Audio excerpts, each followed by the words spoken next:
Turns out there's a special kind of confidence that comes with giving your wife of 12 years an ultimatum about your affair. And an even more special kind of panic when you realize she's been playing chess while you were playing checkers. Let me paint you a picture. Monday night, October 14th, 9:47 p.m. I'm folding laundry in our perfectly decorated Westfield, New Jersey living room when Barrett strolls in like he's about to deliver a TED Talk on how to destroy your marriage in one conversation. The man actually loosened his tie, his real estate agent tie that I've been ironing for 12 years, and cleared his throat like he was about to announce quarterly earnings. "Tess," he says, using that patronizing tone usually reserved for explaining the mortgage process to first-time homebuyers. "We need to talk." Now I've been married long enough to know that "we need to talk" translates to "I've already made a decision, and I'm about to make it your problem." But I played along, setting down Macy's soccer uniform and giving him my full attention. Because that's what good wives do, right? We listen. We accommodate. We pretend we don't notice when our husband's late client meetings started happening 3 times a week at the exact same time our neighbor Celeste Morrison starts posting cryptic Instagram stories about deserving happiness. "I'm in love with Celeste," Barrett announced, like he was revealing the weather forecast. "I have been for 6 months. I want to be with her, but I also don't want to hurt you or the kids unnecessarily." The audacity. The sheer, breathtaking audacity of this man to frame his affair as a considerate gesture. But here's where it gets really rich. Barrett, my husband who can't remember to replace the toilet paper roll but apparently has a photographic memory for affair logistics, then delivered his masterstroke. "I'm giving you 24 hours to think about it. You can either accept that I need Celeste in my life and we figure out how to make this work as a family, or we get divorced. Your choice. My choice." How generous. What Barrett didn't know, what this absolute walnut of a human being couldn't possibly fathom, was that I'd been collecting evidence like a suburban Sherlock Holmes for 2 solid weeks. See, Celeste might be great at sneaking around, but she's terrible at social media OPSEC. Who posts Instagram stories from inside someone else's car? Who geotags the Motel 6 on Route 22 at 2 p.m. on a Tuesday? Who uses song lyrics like "Finally found my soulmate" as captions when your husband follows your account? Amateur hour. Absolute amateur hour. While Barrett was delivering his ultimatum with the confidence of a man who thought he held all the cards, I was mentally reviewing the comprehensive file I'd already compiled. Screenshots of their text conversations that I'd retrieved from our shared cloud storage. Photos of them at that dingy motel. Credit card statements showing charges at jewelry stores I'd never seen. Even the receipt from the lingerie shop, because apparently buying your mistress underwear on the joint credit card is what passes for romance these days. But the real kicker? The absolute crown jewel of Barrett's stupidity? He picked the wrong neighbor to have an affair with. You see, Marshall Morrison, Celeste's husband who lives 3 houses down in our cozy little Westfield subdivision, isn't just any regular suburban dad coaching Little League and grilling burgers on weekends. Marshall Morrison is a divorce attorney. Not just any divorce attorney, but one of those sharks who specializes in high-asset divorces and custody battles. The kind of lawyer who turns cheating spouses into financial footnotes. And Marshall Morrison had no idea his wife was cheating. Yet. 24 hours, Barrett repeated, checking his watch like he was timing a business presentation. "I need an answer by tomorrow night." I looked at my husband, really looked at him, standing there in our living room surrounded by family photos and kids' artwork, demanding I accept his betrayal like it was a minor schedule adjustment. This man who I'd supported through real estate licensing, who I'd comforted through his father's death, who I'd built a life with in this perfect suburban bubble. "Okay," I said simply. "I'll think about it." Barrett looked almost disappointed by my calm response. I think he was expecting tears, maybe some begging. Drama that would make him feel important, validate his narrative about being trapped in a loveless marriage. Instead, he got a wife who simply nodded and went back to folding laundry. What he didn't see was the slight smile tugging at the corner of my mouth as I folded Knox's soccer jersey. Because while Barrett was giving me 24 hours to process his betrayal, I'd already spent the last 2 weeks processing something much more interesting, Exactly how to destroy both their lives with surgical precision. The man wanted to play hardball? Fine. But he should have checked if I knew the rules first. 24 hours. What Barrett didn't realize was that 24 hours was about 23 and a half hours more than I needed to end this charade. Because tomorrow morning at exactly 6 a.m., Marshall Morrison was going to get the wake-up call of his life. And Barrett? Barrett was about to learn the hard way that ultimatums only work when you're not married to someone who's been 3 steps ahead of you for weeks. Tuesday morning arrived with all the suburban pleasantness of a Hallmark movie, if Hallmark movies featured marriage-destroying bombshells and enough passive aggression to power the entire Westfield school district. Barrett bounded downstairs at 7 a.m., looking like a man who'd slept the peaceful sleep of someone who'd successfully shifted all his problems onto his wife's shoulders. He even hummed while pouring his coffee, which was rich considering the man usually moved through our morning routine with the enthusiasm of someone attending his own funeral. "Morning, Tess," he said, actually kissing my forehead like we were still playing house. "Sleep well?" I was packing Macy and Knox's lunches, same routine I'd been doing for 5 years, but today felt different. Today felt like the last time I'd be doing it as Barrett Walker's wife. "Like a baby," I replied. Which was technically true if babies spent the night drafting devastating email attachments and practicing innocent facial expressions in bathroom mirrors. The kids thundered down the stairs. Knox in his rumpled school uniform because the child treats getting dressed like an Olympic sport, and Macy already stress-eating cereal because she had a math test. Normal Tuesday morning chaos in the Walker household, except their father had just nuked their family stability, and their mother was about to return the favor. "Dad, can you drive us today?" Macy asked through a mouthful of Lucky Charms. "Mom always makes us leave too early." "Can't today, sweetheart," Barrett said, ruffling her hair with the casual affection of a man who had no idea he was about to become a weekend dad. "Big client meeting." Right, big client meeting. Was that what we were calling it now? I watched Barrett grab his briefcase. The same briefcase where I'd found Celeste's love notes tucked behind his business cards like some twisted version of a treasure hunt. The man had the organizational skills of a toddler but somehow managed to keep an affair running for 6 months. Life's funny like that. "I'll be home late tonight," he announced, straightening his tie. "That client meeting might run long." "Of course it will," I said sweetly, handing him his travel mug. "These important meetings always do." Barrett paused for just a second, something flickering behind his eyes like maybe, just maybe, he was starting to realize that his wife's sudden compliance was about as genuine as a $3 bill. But then Macy spilled juice on her uniform, and Knox couldn't find his backpack, and the moment passed in the beautiful chaos of family life, the family life he'd just chosen to blow up. After Barrett left for his client meeting, which I knew was actually a 9 a.m. coffee date with Celeste at that trendy place downtown where she likes to post aesthetic latte photos, I got the kids off to school and settled in for the most productive morning of my life. Step 1. Final review of my evidence file. Screenshots organized chronologically. Credit card statements highlighted in yellow. Photos printed in high resolution because nothing says your marriage is over, like crystal clear images of your spouse's betrayal. I'd even created a timeline, because if you're going to destroy someone's life, you might as well be thorough about it. Step 2. Craft the perfect email to Marshall Morrison. This wasn't just any email. This was the email equivalent of a surgical strike, designed to deliver maximum impact with minimum emotion. No hysterics, no desperate wife dramatics, just cold, hard facts presented by one suburban parent to another. "Marshall," I typed, "I believe there are some things about your wife Celeste that you should be aware of. I've attached documentation that I think you'll find concerning. As a fellow parent in this community, I felt you deserved to know. Please contact me if you need any clarification. Best regards, Tessa Walker. Professional. Devastating.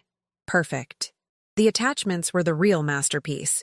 43 screenshots, 12 photos, 8 credit card statements, and a detailed timeline that would make the FBI jealous. Everything organized in folders labeled with military precision. Communications, financial evidence, photographic documentation, and my personal favorite, motel receipts. Step 3. Schedule the email for 6 a.m. Wednesday morning. Exactly 24 hours after Barrett's ultimatum. Just as he'd be sitting down for his morning coffee, probably congratulating himself on his brilliant manipulation tactics. But here's where it gets really beautiful. While I was orchestrating the complete destruction of Barrett and Celeste's little fantasy, our neighbor drama was providing its own entertainment. Around 10 a.m., I decided to take a little walk around the neighborhood. Get some fresh air, clear my head. Definitely not conduct surveillance on my cheating husband and his mistress. And what do I see parked in Celeste's driveway? Barrett's car. At 10 a.m. on a Tuesday. During his big client meeting. The sheer stupidity was almost artistic. Here I am, potentially discovering their affair for the first time, and these two geniuses are conducting their business in broad daylight 3 houses away from where their children walk to the school bus. I pulled out my phone and snapped a quick photo. Just Barrett's distinctive BMW in Celeste's driveway. Timestamp clearly visible. Evidence item 44 for Marshall's growing collection. 20 minutes later, Barrett's car was gone, and Celeste emerged looking like she'd been thoroughly meeting. Hair slightly messed, that post-satisfaction glow that I used to recognize on my own face, back when my husband actually came home to me instead of stepping out on me. She saw me across the street and actually waved. At the wife of the man she'd been screwing for 6 months. The audacity was almost admirable. Almost. "Hi, Tessa," she called out, all smiles and suburban friendliness. "Beautiful morning, isn't it?" "Gorgeous," I replied, giving her my brightest smile. Perfect day for new beginnings. If she caught the double meaning, she didn't show it. Celeste Morrison was many things. Beautiful, charming, apparently good enough in bed to convince my husband to risk his family. But Sharp wasn't one of them. As I walked back toward my house, I couldn't help but think about timing. In less than 20 hours, Marshall Morrison would be reading my carefully crafted email over his morning coffee. In less than 20 hours, Barrett would be getting the phone call that would end his affair, his marriage, and probably his standing in our tight-knit suburban community. But for now, for these last precious hours of ignorance, Barrett and Celeste could keep playing their little game. They could keep thinking they were smarter than everyone else, that they'd found some loophole in marriage and morality that the rest of us were too stupid to discover. Because tomorrow morning, when Marshall Morrison, divorce attorney extraordinaire, opened his email and saw exactly what his wife had been doing, Barrett's 24-hour ultimatum was going to seem like the cutest thing in the world. Karma, as it turns out, has perfect timing. Tuesday evening arrived with all the suburban normalcy of a family sitcom, except the laugh track was playing in my head, and the punchline was going to be devastating. Barrett came home at 6:30 p.m. looking like a man who'd spent the day making difficult decisions about his future, which technically he had. He just had no idea how those decisions were about to backfire in the most spectacular way possible. "Kids," he announced over dinner, "your mom and I need to have a grown-up conversation after you go to bed." Macy looked up from her spaghetti with the kind of 10-year-old intuition that cuts through adult bullshit like a laser. "Are you getting divorced?" Knox, 7 and blissfully unaware of adult complications, just asked if he could have more garlic bread. "We're just talking, sweetheart," I said, giving Macy what I hoped was a reassuring smile. Sometimes grown-ups need to discuss boring adult stuff. Barrett shot me a grateful look, probably thinking I was already falling in line with his new reality. Sweet, naive Barrett. If he only knew that by tomorrow morning, boring adult stuff was going to include custody agreements and asset division. After the kids were tucked in, Knox with his dinosaur stories, Macy with her chapter book and a promise that everything would be okay, Barrett and I settled in the living room for what he clearly thought would be my surrender. "So," he said, sitting across from me like we were about to negotiate a business contract, "have you thought about what I said?" I had thought about it. I'd thought about it while scheduling my devastating email to Marshall. I'd thought about it while researching New Jersey divorce laws. I'd thought about it while calculating exactly how much Barrett stood to lose when this whole thing exploded. "I have," I said carefully, "but I need to understand something first. When you say you want Celeste in your life, what exactly does that look like?" Barrett's face lit up like I'd just asked him to describe his favorite hobby, which I guess I had. "Well, Obviously, she'd leave Marshall, he said, leaning forward with the enthusiasm of someone outlining a vacation itinerary. We've talked about this extensively. She's not happy in her marriage either. Marshall works all the time. He's emotionally unavailable. He doesn't appreciate her. Right. Marshall Morrison, successful divorce attorney, who provides a beautiful home in an exclusive neighborhood and apparently commits the unforgivable sin of working hard to maintain their lifestyle. What a monster. And then what? I asked. She moves in here? With her kids? Eventually, yes. We'd blend our families. The kids would adjust. Kids are resilient. And you... Barrett paused, clearly having reached the part of his fantasy where he had to figure out what to do with his current wife. You could find someone who makes you happy too. Someone who appreciates you the way you deserve. The condescension was breathtaking. This man was literally telling me I should be grateful for his affair, because it would free me up to find someone better. The psychological gymnastics required to frame adultery as a gift to your spouse was Olympic level. That's very thoughtful of you, I said. But what about the practical stuff? Money? Custody? The house? Barrett waved his hand dismissively. We'll figure it out. Divorce doesn't have to be ugly if everyone's mature about it. Mature about it. This from the man who'd been sneaking around for 6 months like a teenager. And you've discussed all this with Celeste? Of course. We've planned everything. She's ready to leave Marshall. She just needs to know you're okay with this before she makes her move. There it was. The missing piece I'd been wondering about. Celeste was waiting for my blessing before she blew up her own marriage. How considerate. Barrett, I said slowly. Can I ask you something? When did you know you loved her? His whole demeanor softened, and for a moment I saw the man I'd married 12 years ago. Remember that block party in April? When you were sick with that terrible flu and couldn't go? I remembered. I'd been bedridden for 3 days with what felt like the plague, and Barrett had taken the kids to Celeste's neighborhood barbecue. She took care of everything, Barrett continued. Made sure Macy and Knox were fed, played games with them, even helped them with the craft station.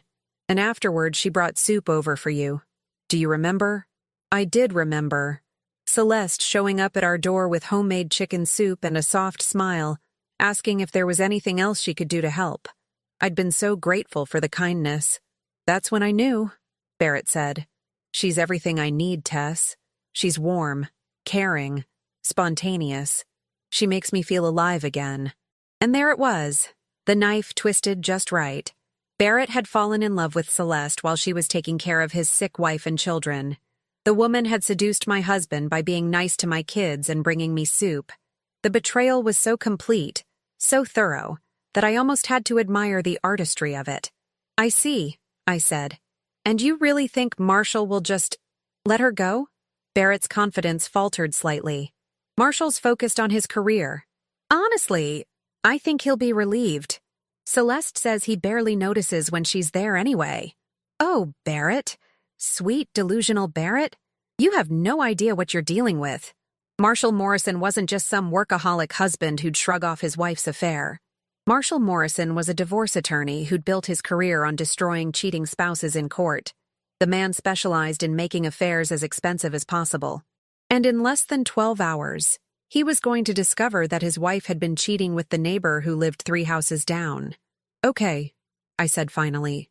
I'll accept it. Barrett's relief was immediate and overwhelming. He actually slumped in his chair like he'd been holding his breath for 24 hours. Really? You're okay with this? I want you to be happy, I said, which was true in a way. I did want Barrett to be happy, right up until the moment Marshall Morrison destroyed his life. Thank you, Tess. I know this isn't easy, but I really think this is best for everyone. We can tell the kids this weekend, start making plans for how to transition everything. Barrett stood up, probably planning to call Celeste with the good news. But I had one more question. Barrett, just out of curiosity, when were you planning to tell Marshall? He paused, hand already reaching for his phone. Well, Celeste thought she'd wait until after his big case next month. She doesn't want to distract him while he's preparing. How thoughtful. Celeste wanted to wait until her husband finished his current divorce case before asking for one of her own. That makes sense, I agreed. No point in rushing these things. Barrett smiled, the first genuine smile I'd seen from him in months, and headed upstairs to make his victory call to Celeste. I stayed in the living room, watching the clock tick toward Wednesday morning.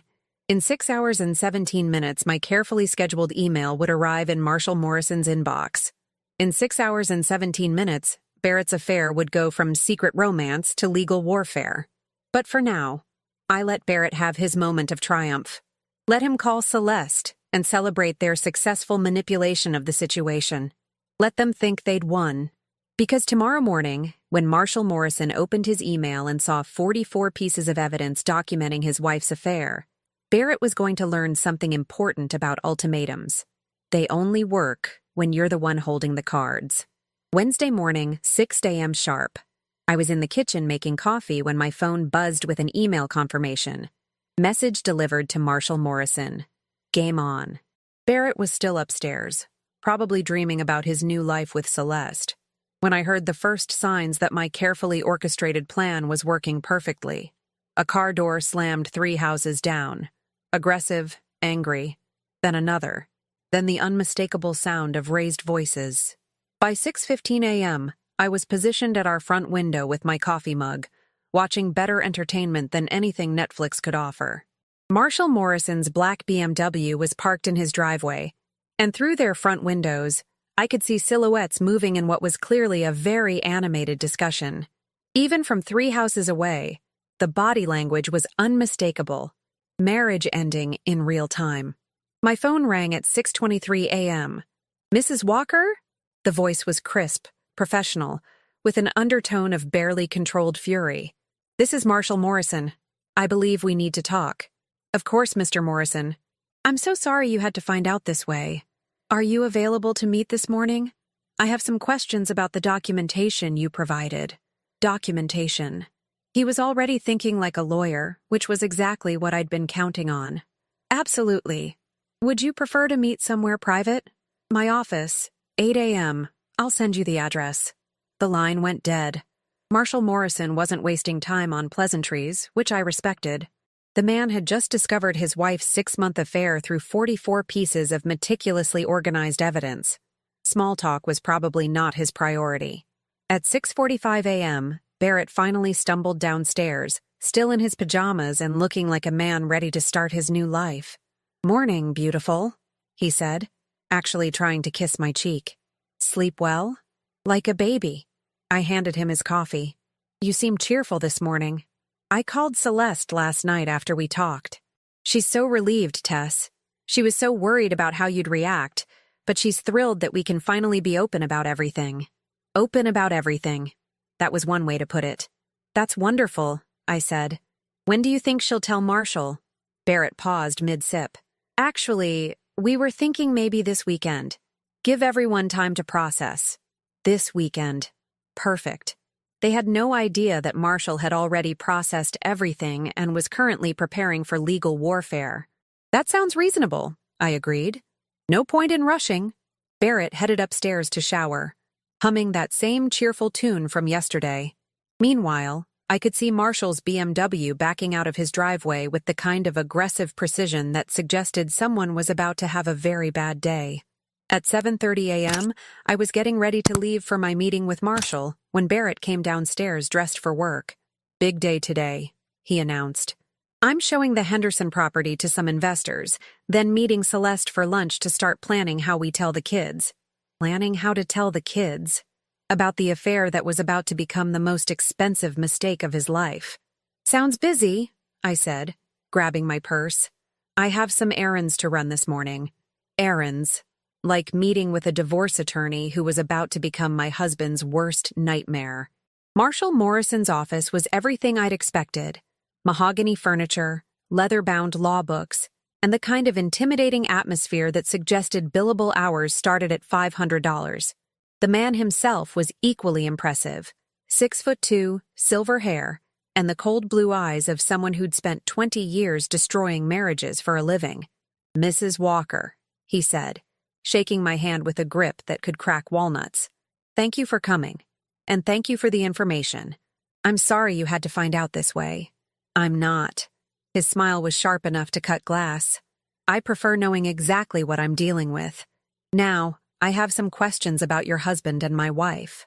For the next hour, Marshall Morrison interrogated me with the precision of a prosecutor and the thoroughness of an auditor.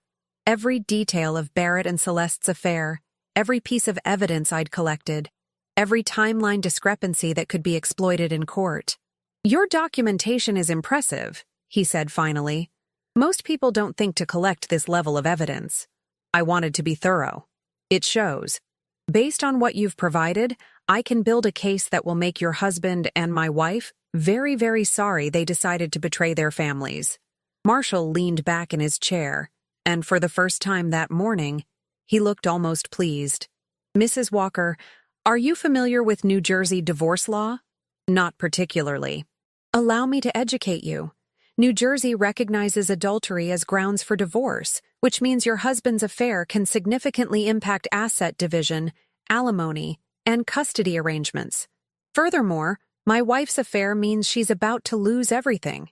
He pulled out a legal pad and started sketching what looked like a battle plan. Here's what's going to happen. This afternoon, I'm filing for divorce and requesting emergency custody of my children. The evidence you've provided will support claims of emotional abandonment and moral unfitness. Celeste will be out of our house by Friday. And Barrett? Marshall's smile turned predatory. Your husband made a critical error in judgment. He chose to have an affair with the wife of a divorce attorney who specializes in high-asset cases and has a 20-year track record of destroying cheating spouses. What does that mean practically? It means Barrett Walker is about to discover that affairs have consequences.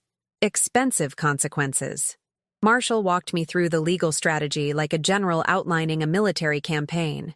Custody battles that would drain Barrett's savings. Asset freezes that would lock up his real estate commissions. Social and professional consequences that would follow him for years. The beauty of your evidence, Marshall explained, is that it shows premeditation and deception. This wasn't a moment of weakness. This was a calculated betrayal conducted over 6 months. That matters in court. By 9:30 a.m., I was walking out of Marshall Morrison's office with a clear understanding of what was about to happen to my husband and his mistress. Marshall had given me his card and instructions to call if I needed anything.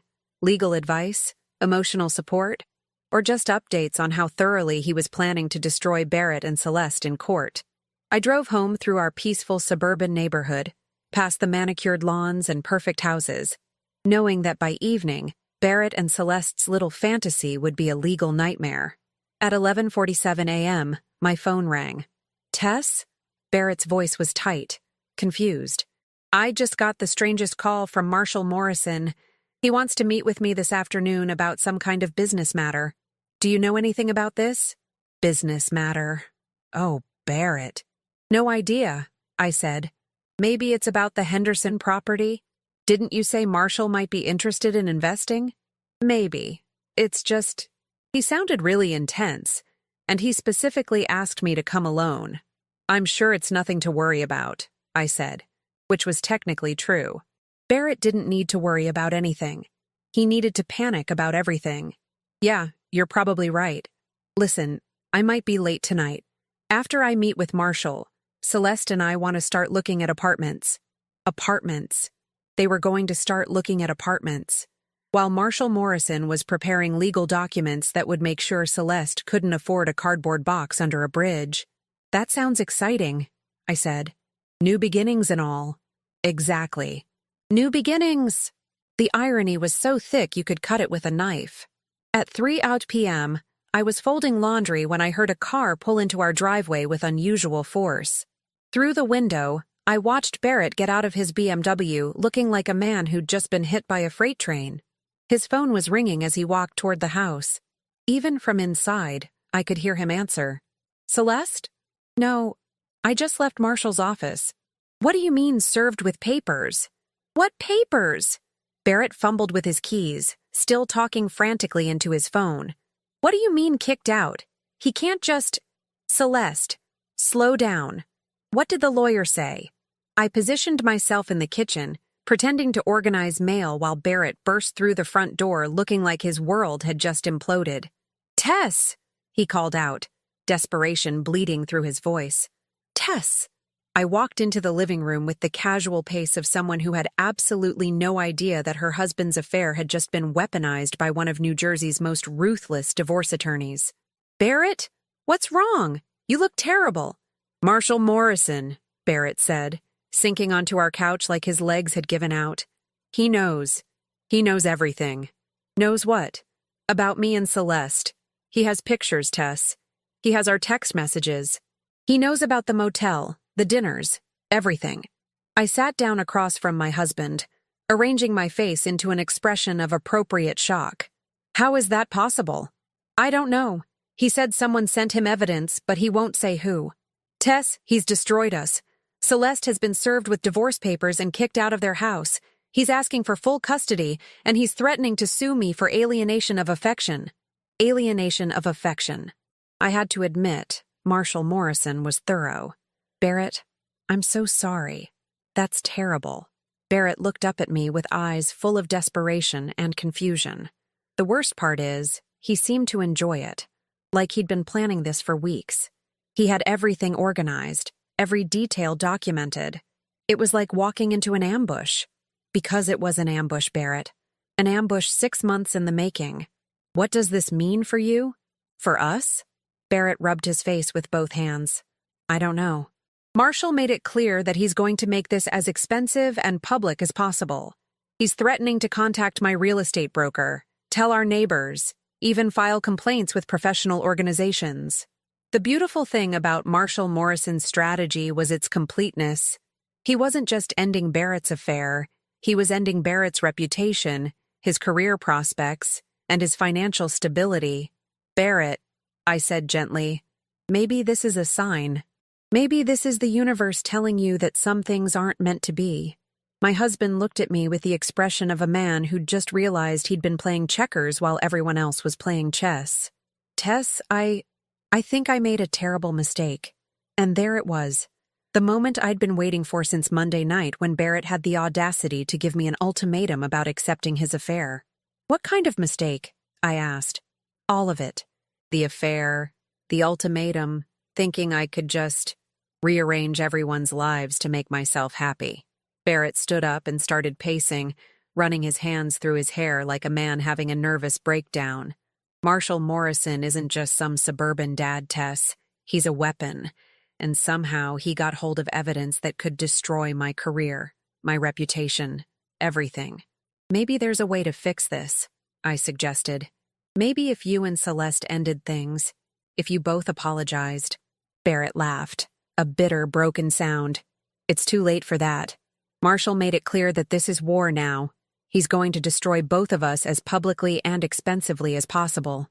My husband sank back onto the couch, looking smaller and more defeated than I'd ever seen him.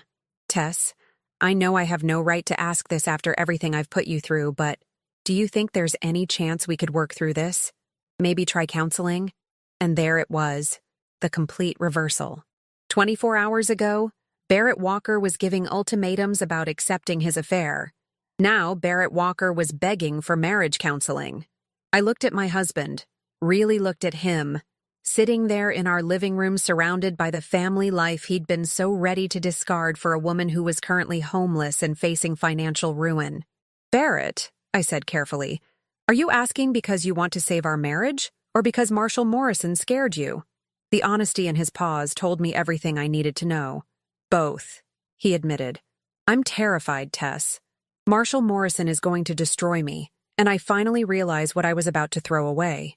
I nodded slowly, letting the moment hang between us. "Well," I said finally, "I guess we have some things to talk about." 3 months later, I'm sitting in my newly redecorated living room, same house, completely different life, watching Barrett load the last of his belongings into a U-Haul while our kids help him carry boxes. Turns out marriage counseling works best when both people actually want to be there, rather than one person using it as a panic room to hide from legal consequences. Marshall Morrison, true to his word, had turned Barrett and Celeste's affair into the most expensive midlife crisis in Westfield history. By the time the divorce settlements were finalized, Barrett had lost half his assets, his reputation, and his standing in our community. Celeste? She's currently living in a studio apartment across town, working at Target to pay her legal fees, while Marshall has full custody of their kids and their beautiful house. The beautiful irony is that Barrett spent our last marriage counseling session asking if there was any way to make this work, while simultaneously getting served with papers for Marshall's alienation of affection lawsuit. Apparently, you can't rebuild trust while your affair partner is texting you about which lawyer she should hire. Barrett moved out last month to a one-bedroom apartment that costs more than our old mortgage payment. The kids spend alternate weekends with him, which gives me every other weekend completely to myself for the first time in 12 years. Last Saturday, I got a pedicure, had lunch with actual adults, and went to a bookstore where nobody asked me for snacks or needed help finding their shoes. It was glorious.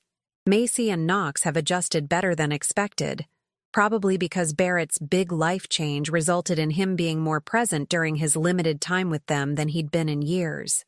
Nothing motivates quality parenting like only seeing your children 4 days a month. As for Celeste, our paths crossed at the grocery store last week. She looked like someone who'd been hit by the reality bus. Exhausted, defeated, pushing a cart full of generic brands while I loaded organic everything into mine. She actually had the nerve to approach me. "Tessa," she said, voice barely above a whisper, "I know you probably hate me, but I want you to know I'm sorry. I never meant for any of this to happen." I looked at this woman who'd brought me soup while seducing my husband, who'd smiled and waved while destroying my family, who'd thought she could just rearrange our lives like furniture. "Celeste," I said with my sweetest suburban smile, "I don't hate you at all. Actually, I should thank you." Her confusion was almost comical. "Thank me? You showed me exactly who Barrett really was. And more importantly, you showed me exactly who I am when someone tries to play games with my family." I pushed my cart past her toward the checkout, pausing just long enough to add, "Oh, and Celeste? Next time you decide to have an affair, maybe don't choose the neighbor whose husband specializes in destroying cheating spouses in court. Just a friendly tip." The thing about betrayal is that it clarifies everything. All those years I spent being the accommodating wife, the understanding partner, the woman who made everyone else's life easier, that wasn't kindness. That was fear. Fear of conflict. Fear of being alone. Fear of discovering I might not be as nice as I thought I was. Turns out I'm not that nice. When someone threatens my family, my home, my children's stability, I become something much more dangerous than nice. I become strategic. Barrett learned this the hard way. Celeste learned this the expensive way. And Marshall Morrison?